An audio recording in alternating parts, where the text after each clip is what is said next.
मानावाला में नहर को अबूर करने के लिए हाथ से बनी लकड़ी की कश्ती जो आज भी इस्तेमाल की जाती है, ये कश्ती तफरीह का जरिया भी है। मजीद जानते हैं मानावाला से नुमाइंदा फैज न्यूज मियां शेर मोहम्मद जरगा की इस रिपोर्ट में।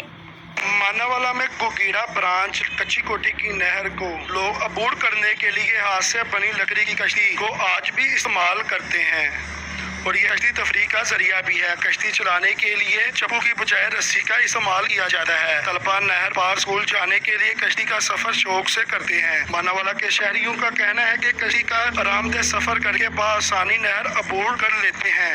ਜਿਹੜਾ ਹੈ ਨਾ ਦੋ ਗਾਉਂ ਨੂੰ ਮਿਲਾਉਣ ਵਾਸਤੇ ਨਾ ਇਹ ਕਿਸ਼ਤੀ ਬਣਾਈ ਗਈ ਹੈ, ਠੀਕ ਹੈ, ਕਿਉਂਕਿ ਇੱਥੇ ਪੁਲ ਨਹੀਂ ਹੈ ਤੇ ਬੱਚੇ ਉਧਰੋਂ ਸਕੂਲ ਆਉਂਦੇ ਨੇ ਤੇ ਉਹ ਵੀ ਇਸ ਕਿਸ਼ਤੀ 'ਚ ਆਣ ਜਾਣ ਜਿਹੜਾ ਨਾ ਇਸ ਕਿਸ਼ਤੀ ਦਾ ਜ਼ਰੀਆ ਹੈ ਤੇ ਸੈਰੋ ਤਫਰੀਹ ਵਾਸਤੇ ਵੀ ਜਿਹੜਾ ਨਾ ਲੋਕ ਇੱਥੇ ਆਉਂਦੇ ਇੰਜੋਏ। कच्ची कोठी के इलाके में आए हैं। इस नहर पे जो ना पुल नहीं है, ये कश्ती जरिया बनाया गया, ये दो गाँव को आपस में मिलाती है। मानावाला के नवाई गांव तानी चक भी एक कच्ची कोठी की ये नहर है। इसमें पुल तो नहीं बना हुआ, लेकिन इन दो गांवों को आपस में मिलाने के लिए ये एक वाह जरिया ये कश्ती है जो दो गांवों को आपस में मिलाती है, जिसमें स्कूल जाने वाले बच्चे भी इसमें सफर करते हैं और मानावाला के शहरी भी खूब इंजॉय करते हैं। मियां शेर मोहम्मद रायमंड आ रही है स्टॉप पर मैयत